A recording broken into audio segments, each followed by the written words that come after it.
ब्रह्मा वरुणेन्द्र रुद्रमरुदस्तुन्यन्ति दिव्यैस्तवैः वेदैः साङ्ख्यपदक्रमोपनिषदैः गायन्ति यं सामगाः ध्यानावस्थिततद्गतेन मनसा पश्यन्ति यं योगिनो यस्यान्तं न विदुःसुरासुरगणाः देवाय तस्मै नमः। ॐ श्रुतिस्मृतिपुराणानाम् आलयं करुणालयं नमामि भगवत्पादं शङ्करं लोकशङ्करम्।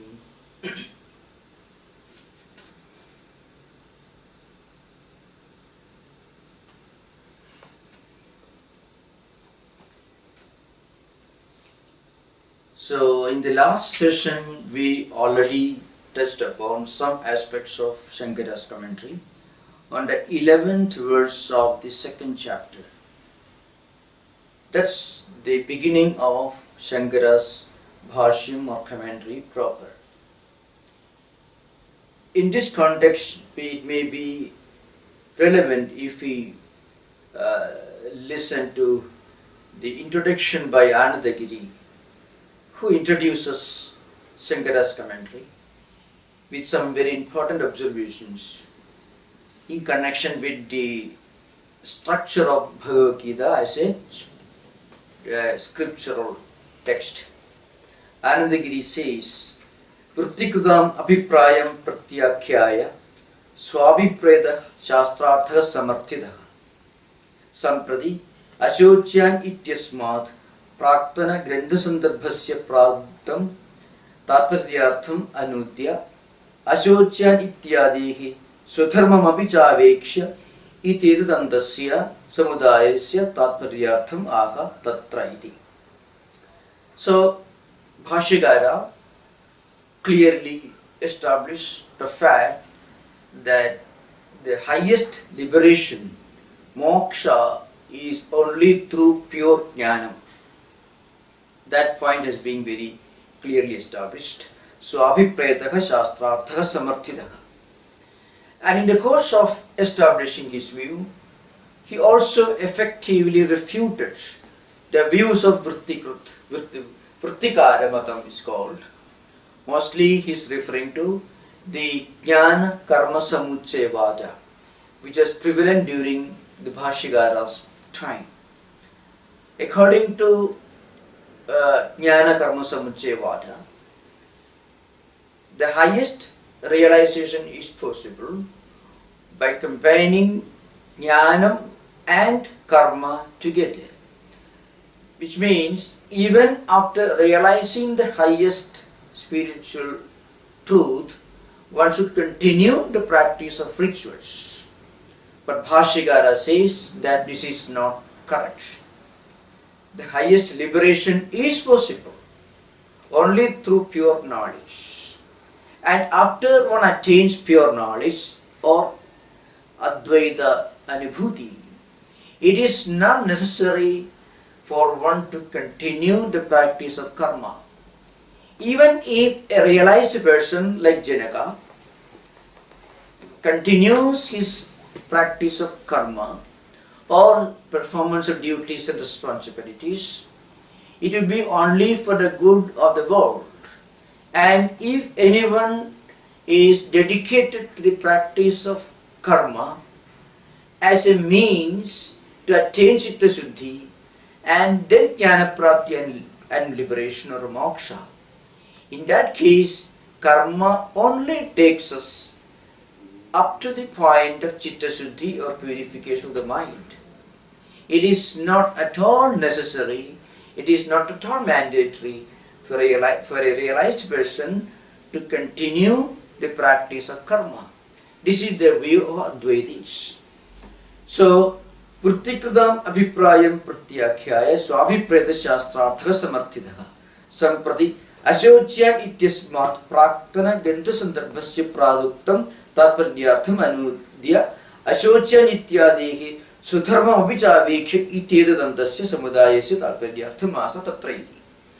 So, from 11th verse of the second chapter up to the 31st verse, that is swadharmamapi chāvekshya na vigamvidum arhati etc.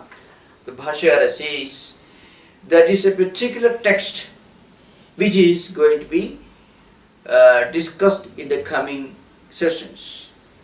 Atra hi shastre त्रीणि काण्डानि अष्टादश संख्याकानां अध्यायानां षट्कत्रिदयम् उपादाय त्रैविध्यात् तत्र पूर्वषट्कात्मकं पूर्वकाण्डं तं पदार्थं विषयीकरोति.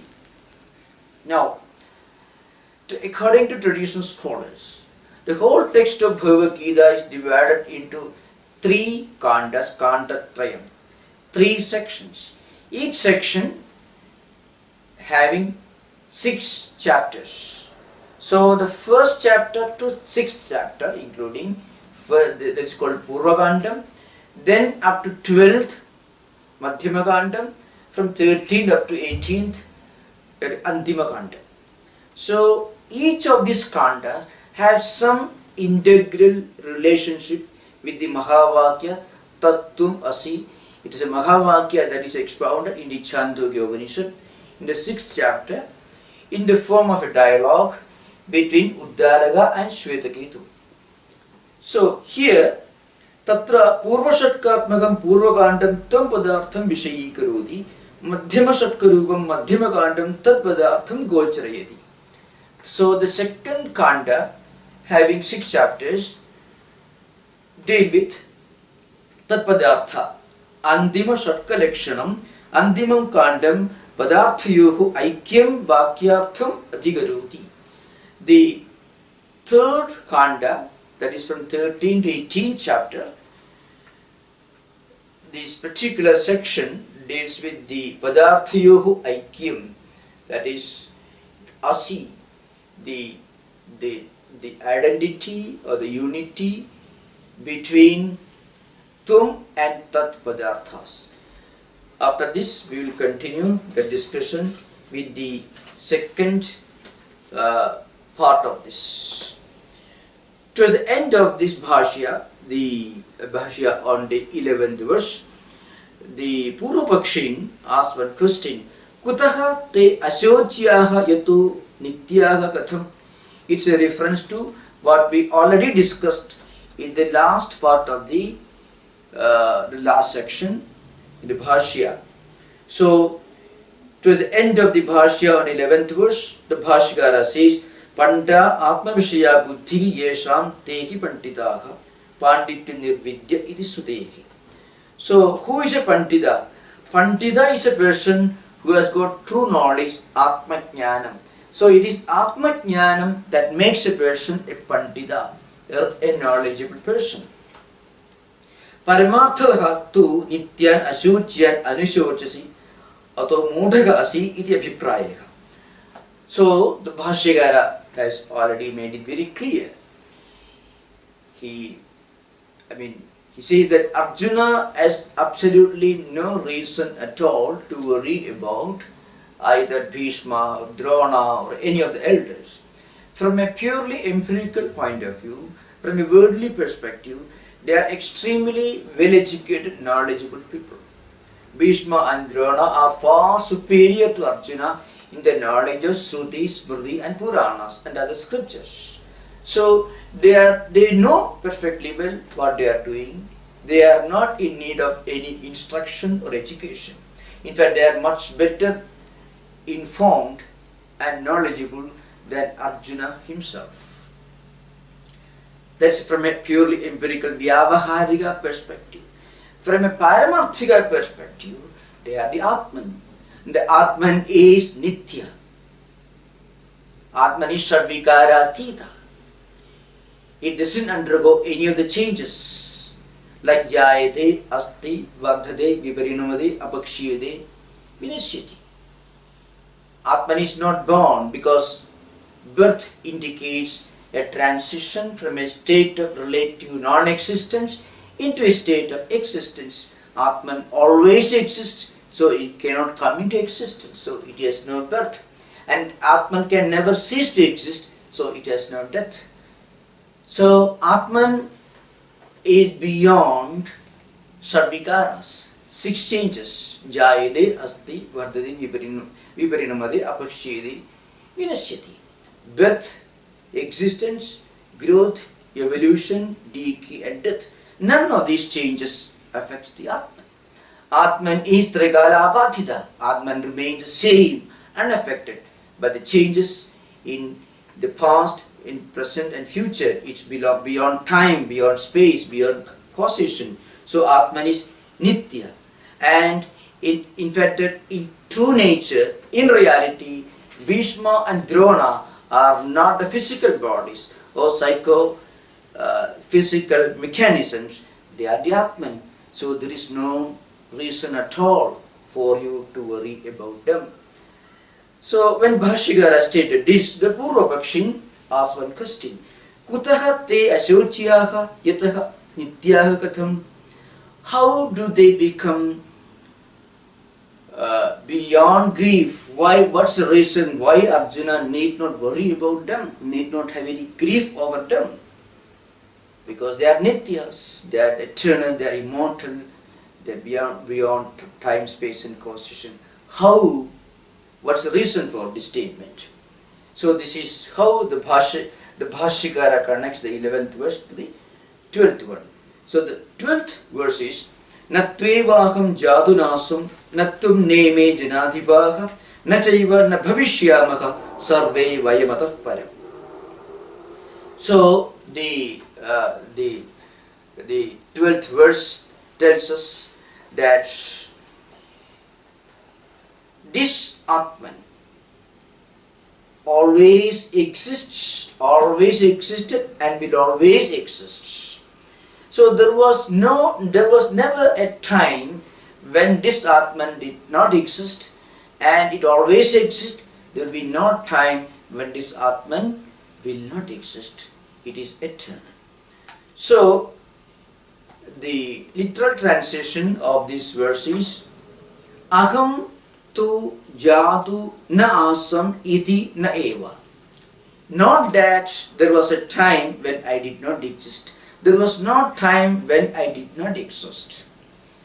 Tvam na asihi iti na. And there was no time when you did not exist. Ime janadhipaha na asanna. These kings, janadhipaha, na asanna. There was no time when these kings did not exist. Sarve vayam atah param na bhavishyamaha iti naeva. And we are not going to cease to exist in future either. There will be no time when we will not exist. That means you, myself and these kings always existed, exist now and will always exist. That's our true nature.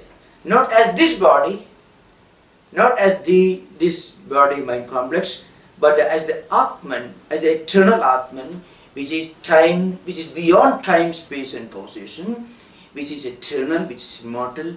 We always existed, we will always exist. So what is the justification for your grief? This is a literal meaning of this verse. Now the Bhashya begins. Natu eva jatu kadajit aham na asam kintu asam eva atiteshu dehotpatti vinaseshu nityam eva aham asam iti abhiprayaka. So, never was there a time or a state when I did not exist. The reason is, I always existed. There was no time when I did not exist. So what's the meaning? The meaning is that when the body comes to an end, when deaths happen, I do not cease to exist. That is at the time of Dehotpatti and Vinasha. When the body comes into existence, I do not come into existence because I, the Atman, the all-pervading Brahman, always existed. Therefore, I do not come into existence when I am born. I am beyond birth. And I do not cease to exist when I die because I am beyond death. That's my true nature. So then what happens to birth and death, that is only a series of changes: birth, existence, growth, evolution, decay and death. These changes are related only to the body and not to the Atman. This is the true implication of this particular term. Tatha natvam na asihi kintu asihi eva. And not only that, similarly, there was no time, there was never a stage when you did not exist, for you always existed. You the Atman, just as I the Atman, always existed, always existing, and will always exist, will never cease to exist.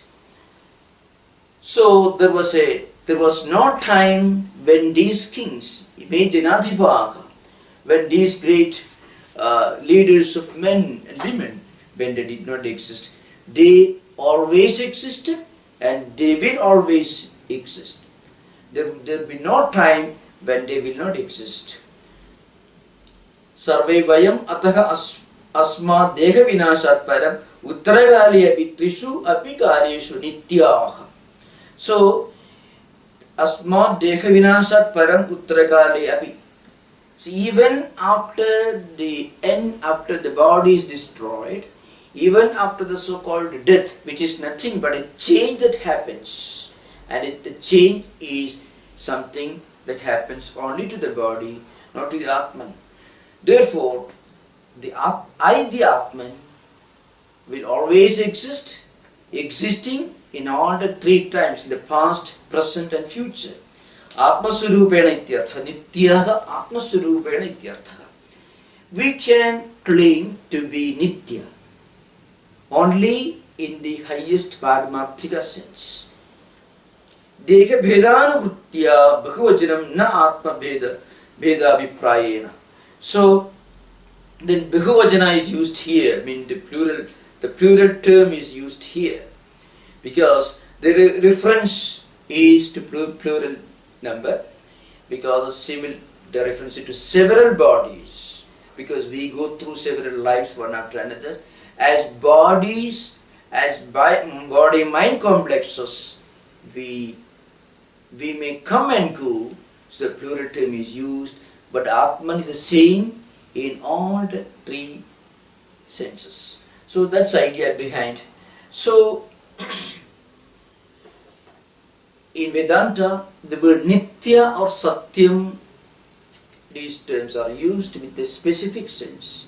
Anything that undergoes any change at any time cannot be called Nitya. Nitya is that which is eternal, which is beyond change, which always existed and will always exist, which means it's beyond the six changes which we already referred to. And Nitya is something that exists without any change in the past, present and future. And Nitya is the same in the waking state, in dream state and deep sleep state. So Trigara Abhadidatvam, Shabhigara Adidatvam and Trigara Avasthatraya Adidatvam. Avasthatraya Abhadidatvam. These are the essential characteristics of anything that we consider to be Nitya or real in the absolute sense of the term. Now, Vedanta does not reject the idea of other aspects of God. So, according to Vedanta, the highest concept of God is one eternal, immanent, omnipresent, transcendental reality, which is Atman or Brahman. Still, the other categories in the evolution of God are not rejected by Vedanta or Advaita. Only Advaita points out that as we evolve in our spiritual life, our idea of God also evolves. So long as the world is real, we have to accept a creator God as the reality. But the moment we understand the relativity of the world, the moment we realize the fact the world is only relative entity, then our idea of God also goes beyond the God, the Creator. Then we realize that the highest concept of God is one Atman, that is present, immanent in everything, and which is present everywhere. So Advaita presents the highest concept in the evolution of Godhood. Beyond pantheism, which is the beginning of the evolution of the idea of God, where we equate God with nature. Pantheism, where we realize there is a spirit immanent within everything in this world. And then polytheism, where we conceive of a God behind every natural phenomenon. And a monotheism, where we accept one supreme deity, the creator God, who is the supreme creator and who is the governor, the ruler of the whole creation. And monism, which talks about, it deals with the idea that the highest idea of the absolute reality is one impersonal, attributeless reality. So all ideas are accepted by Vedanta or Advaita, but according to Advaita proper, as we evolve towards higher and higher levels of our spiritual growth, we slowly reach realize the fact, not just believe it, but we realize the fact that God lives within everyone and God is present everywhere, and that God is one attributeless, impersonal, nirguna, niragara, nitya reality, one divine principle that is immanent and also omnipresent. That's why Bhashyakara says, apitrishu apikaleshu nityaha atma surubena ityarthaha. When we interpret ourselves as the Atman, then we realize that we have no birth and we have no death. We are beyond the six changes. Now, in this context, perhaps it is important for us to give a bird view of the concept of reality in Vedanta. In Vedanta, the highest reality, the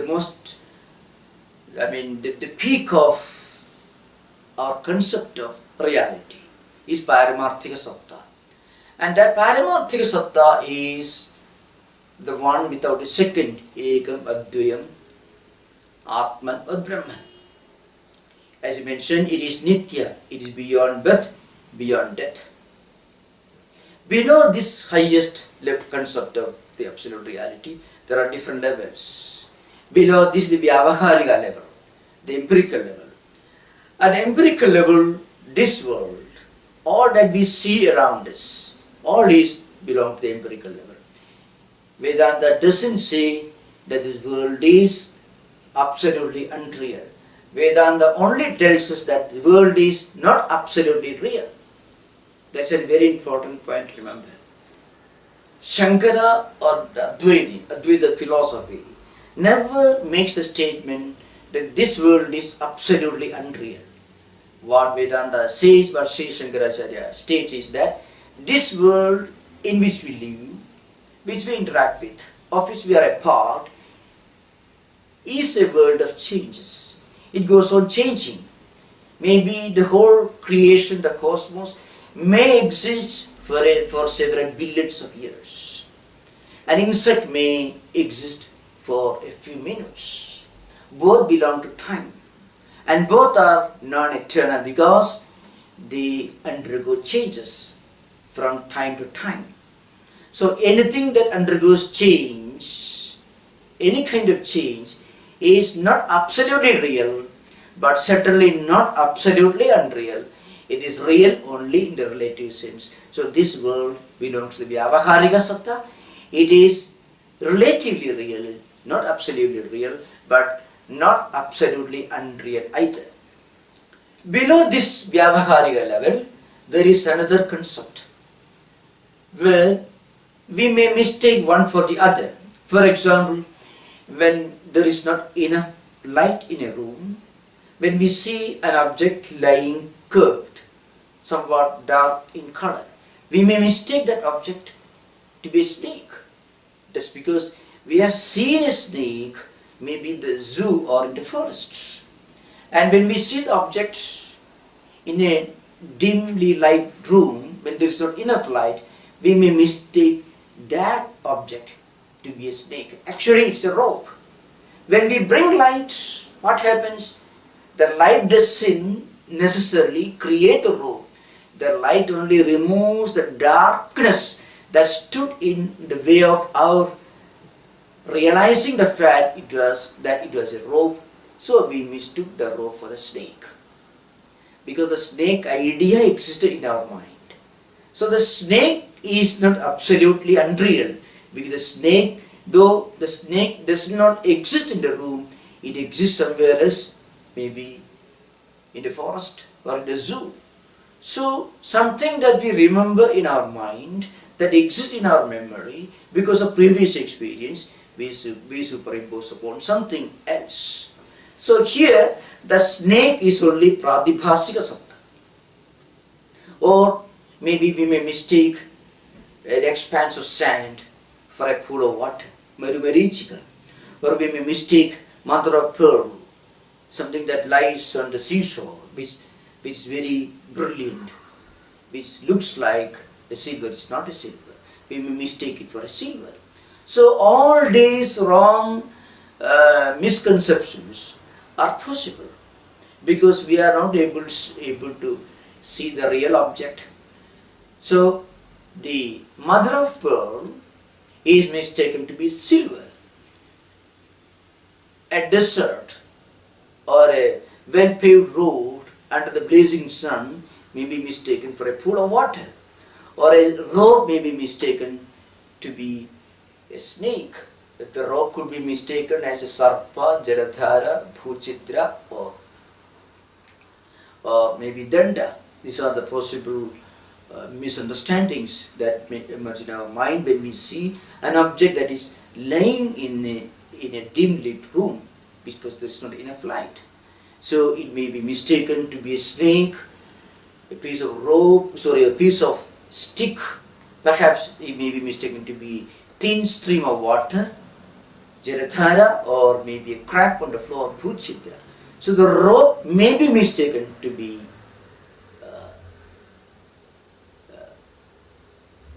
the rope may be mistaken to be a snake. Snake is not totally unreal. Snake exists somewhere, but it's not there exactly. For all these misunderstandings, there should be a foundation. We mistake the rope for a snake, but without a rope, we won't mistake the rope for a snake. We may mistake a desert for a pool of water, but the desert is there. The pool of water is not there. So, for all these wrong notions, there is a foundation of reality. Only the reality is not recognized to be real. Now, there is at the other end of the spectrum, there is something which is obviously a self-contradiction, which is absolutely unreal. So Vedanta gives the examples of Vandhyaputra, Kapuspa, Gandharvanagara, Jasavishana, etc. Maybe the child may imagine there is a city, or maybe a number of shops and markets in the sky in the evening when there is brilliant light. When a child is looking at the sky, he may mistake the sky to be a well-illumined city. These are possible imaginations, they are totally unreal. Jasavishana, the horns of hair. Kapuspa, we imagine there is a garden of flowers in the sky. And maybe the son of a barren woman. All these are absolutely unreal, because the very term itself involves an obvious contradiction. So these are four levels of looking at reality. At the one end, there is the absolutely unreal reality, the absolute reality, that is Brahman or Atman. But at the other end, there is absolute unreality, like Kapushpa or Gandharva, etc. Then between these two, there is the Vyavaharika Satta, this world and all these empirical experiences. Then there is a Pratibhasika Satta, where we may mistake a rope for a snake. The snake is a Pratibhasika entity. We may mistake a mother of pearl for a silver. The silver is actually not real. And again we may mistake a desert for a pool of water. In fact, a pool of water is a Pratibhasika sometimes. So these are four levels of reality. So here Bhashyakara says, in reality, our true nature is that we are the Atman. The Paramarthika Satta dimension of our personality is that we are the Atman, the eternal, the unchanging, the everlasting reality. Then this body, this mind, and all these empirical experiences, they are real only in the relative sense. They are not real in the absolute sense. So that's an important point to remember. In a way, these ideas are related to some of the famous Upanishadic statements like Sarvam Khavidam Brahma, or maybe it's also related to certain important Vedantic statements, So all those ideas are explained here.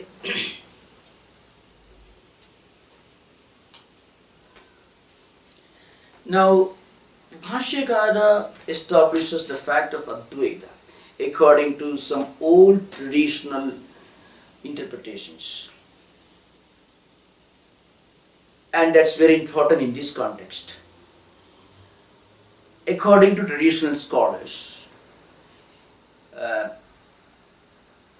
there are 6 or rather 7 criteria by which we establish the central theme or the central topic of a text. Is called Talparya Nirnaya. So, Upakrama Upasamkhara Abhyasa Apurvada Phalam Arthavadu Upapatti cha Lingam Talparya Nirnaya. Originally this was stated by Kumarila Bhatta in his sloka article. So Kumarila Bhatta says there are 6 criteria by which we determine the central theme of a text. Upakrama, the beginning. The Upakrama of Gita, according to traditional scholars, is aśocyān. That's the Upakrama. And it comes in on the 11th verse of the 2nd chapter. So the Upakrama sloka of Bhagavad Gita is aśocyānanvaśocastvaṃ prajñāvādāṃśca bhāṣase. Gatāsūnagatāsūṃśca nānuśocanti paṇḍitāḥ. The 11th verse of the 2nd chapter. And Upasamhara sloka is the 66th verse. Ma sucha sarvadharman parityajya mamekam sharanam vraja aham tva sarvapapebhyo mokshayishyami ma sucha. So the Upakrama states these Bhishma Dronateka are aśocya. Aśocya, I mean, you need not really have any grief about them. And Upasamhara is ma suja, do not grieve. That comes in the 66th sloka of 18th chapter. So Upasamhara and Upakrama together indicate the fact that Atma Jnanam is the central theme of the text. It was a lack of Atma Jnanam, or rather it was Dehatma Buddhi, that made Arjuna worry about his duties, responsibilities. Worry about, oh, when I do my duty as a soldier, then I will be doing a lot of harm to these people, because he mistook them to be psychophysical mechanisms or body-mind complexes. Then he looked upon as dehas, dehatma buddhi. So that is the ajnana. And once you get jnanam, then you get out of this grief. So Arjuna's grief was due to ignorance and the remedy was Atmajnanam. And when Arjuna got this Atmajnanam, he said, Karishe vachanam tava nashto moha smritir labdha tatpasadat maya achyuta sthitosmi gatasandeha karishe vachanam tava. So the second chapter is in a way considered to be a summary of all important topics of Bhagavad Gita. Sankhya Yoga, Karma Yoga, Atmajnanam, Bhakti Yoga, all these are summarized in the second chapter.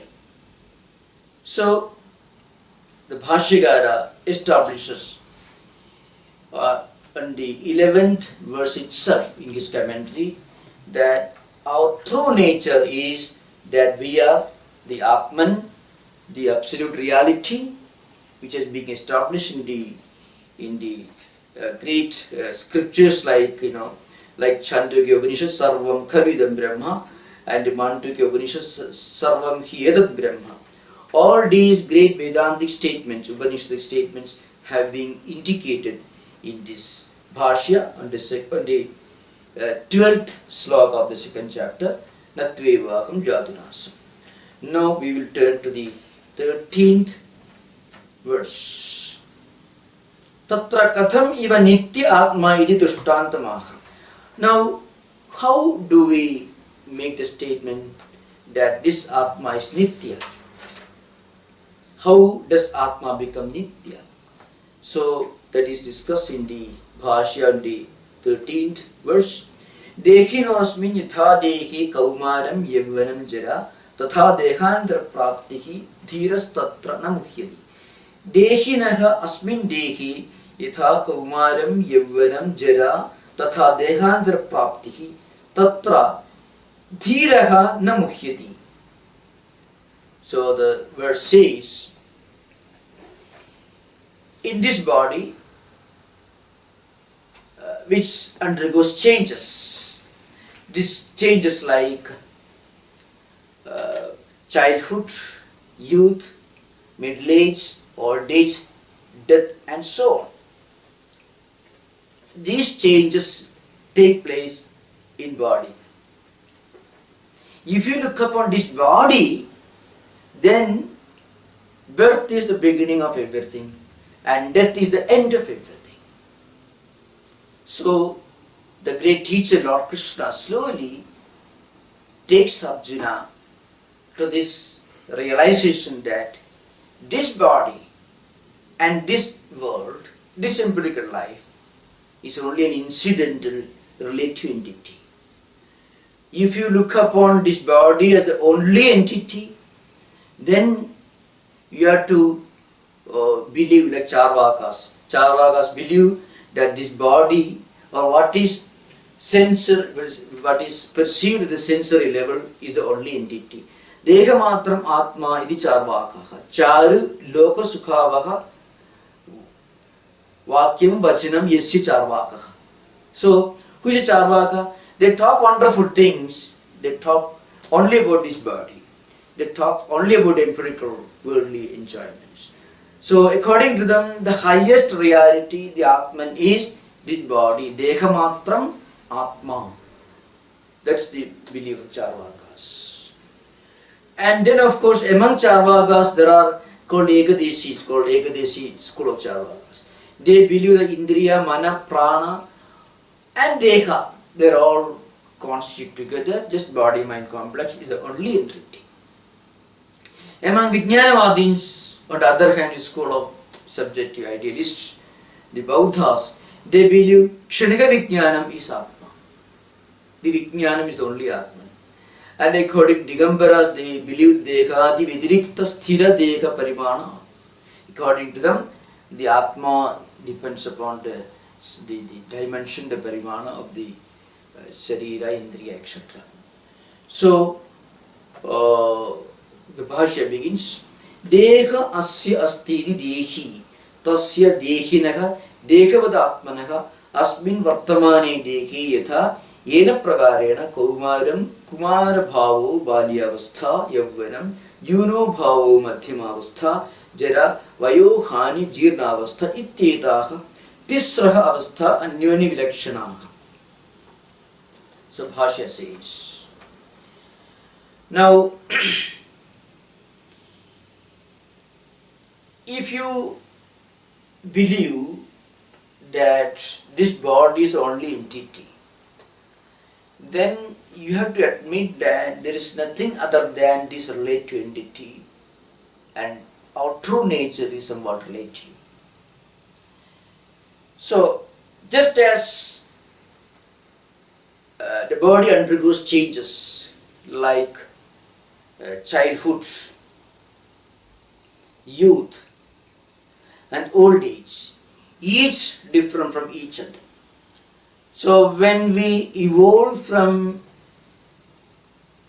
childhood to boyhood, or boyhood to youth, or youth to middle age, and middle age to old age, and then from old age to death, and then to be born again, these are changes that take place at the level of the body. These changes do not affect Atman. These changes affect only the body. And each of these changes is different from each other change. But the Atman remains totally unchanging, totally unaffected by any of these changes that take place at the bodily level. Tatha tadvat eva dehat anyo dehantaram tasya praptihi dehantara praptihi avikriyasa eva atma ityartha. In the same manner, while passing from one state to another state of the body undergoes changes, but Atma remains unchanging, Atma remains unchanged. Those who are spiritually enlightened, dhiraha dhiman tatra evam sadi namuhyadi namoham apadyadi. That being the truth, those who are spiritually wise never worry about these changes that happen at the bodily level, because they know that this body is only just one insignificant aspect of their personality. They look upon these changes as natural phenomena happening at the bodily level. This is the central message of this verses. Bhagavad Gita here is speaking as an exposition, as an interpretation of the Upanishad statement, that is sarvam khalu idam brahma, sarvam hi etat atma, etc. Now, these two verses together in a way are related to two important doctrines of Vedanta. One is the principle of the doctrine of law of karma and the doctrine of reincarnation. According to the doctrine of karma, whatever we do, whatever actions we perform, maybe it's a physical action, maybe a word we speak, a physical deed we do, a thought we think, all these will produce one residual impact. Apart from the obvious or tangible, visible result for actions, there is an invisible result, and that's something that we take with us when we travel from one life to another life. So, according to the vrittis, vasanas and samskaras, which are produced by various actions, we take different bodies and we travel from life to life. It's called the doctrine of reincarnation. When we are born again, as I mentioned earlier, we bring with us, we inherit this legacy of impressions, samskaras, vasanas, the results of our actions in previous life. It's called karma vritti samskara chakram in the yoga tradition. and we are born again, we bring this. Then what happens?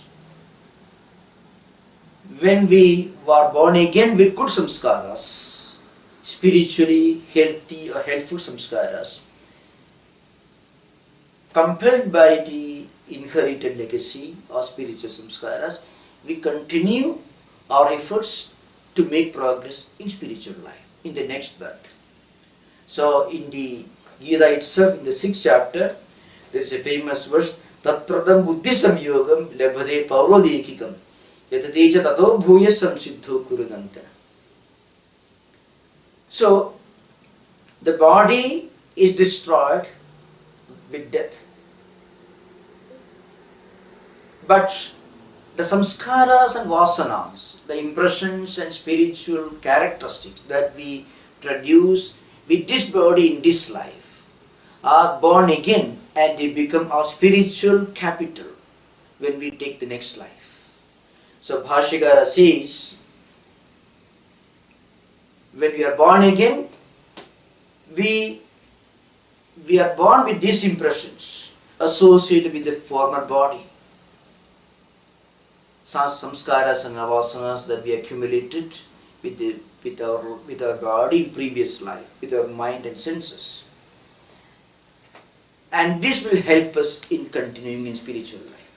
Tatra yoginam kuletam buddhi samyogam buddhya samyogam buddhi samyogam labhade paurodekikam purvasmin dekhe bhavam paurodekikam.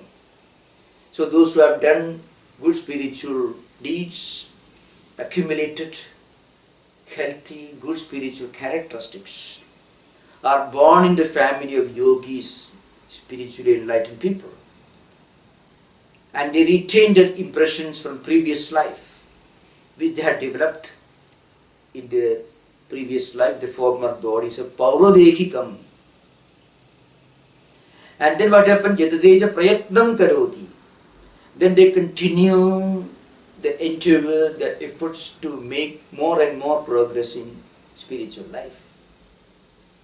Purvabhyasena tenaiva kriyedehi avasyopi saha jignāsiravi yogasya sabda brahmādi vartate. So, by that previous practice, the spiritual seeker is benefited, and he, in fact, compelled or forced by the strength of the spiritual legacy that the spiritual seeker has accumulated, he continues his evolution, his progression in spiritual life. So this is a spiritual secret which every spiritually wise person understands. Therefore, he remains totally unaffected by the changes happening at the body level. Dhīraga dhīman tatra evam sadi namuhyati namohamapatyati. Because a spiritually advanced soul understands these changes taking place at the physical level do not in any way affect him, the real him, because the real I is Atma, which remains unaffected. But every good action, every spiritually meritorious deed that we perform in this life will help us in a very big way to continue our onward spiritual journey.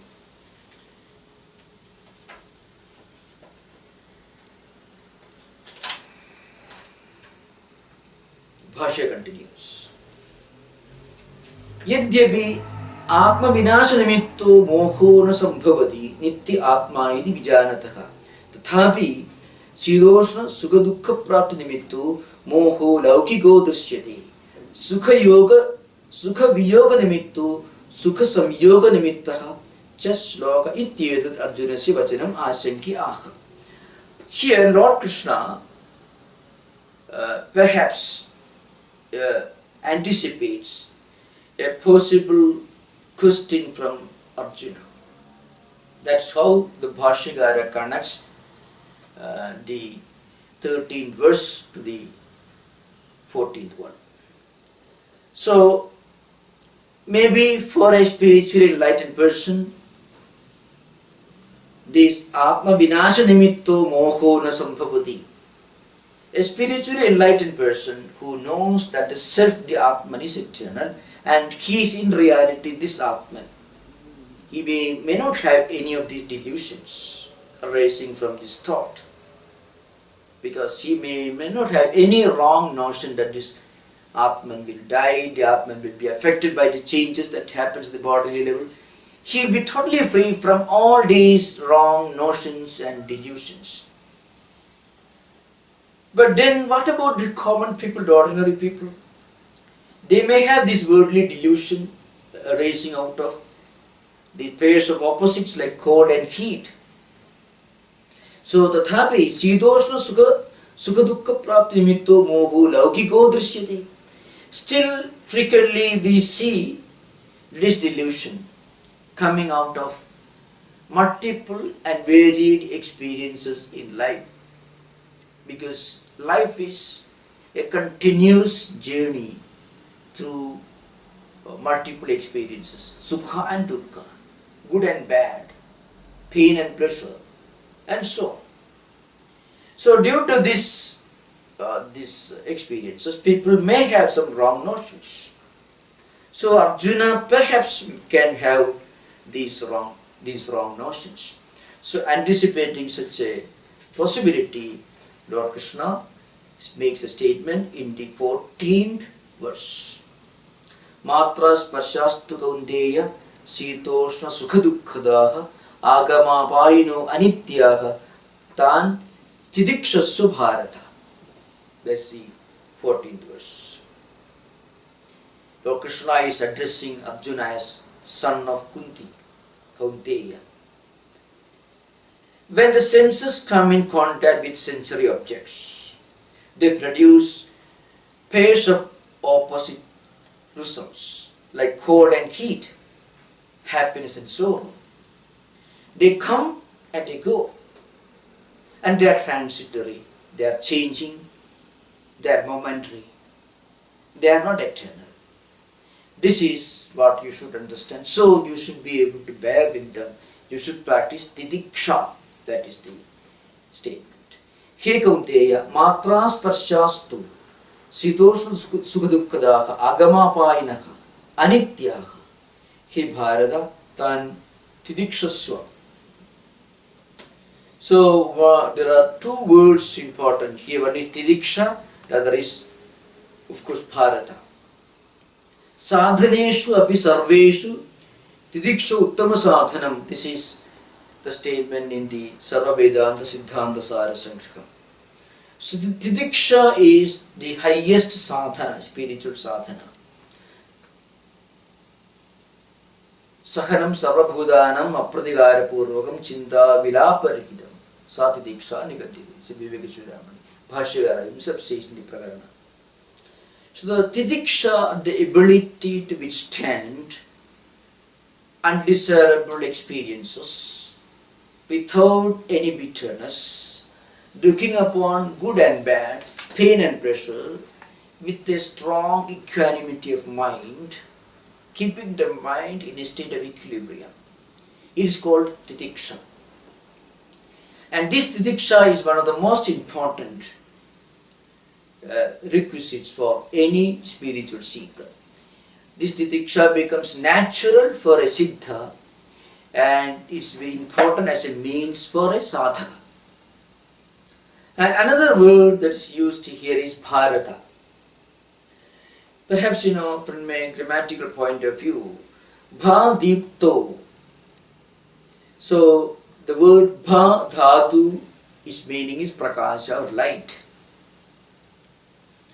So bha is light, prakasha, which means knowledge, brahma vidya, atma vidya, or paravidya. That's the meaning.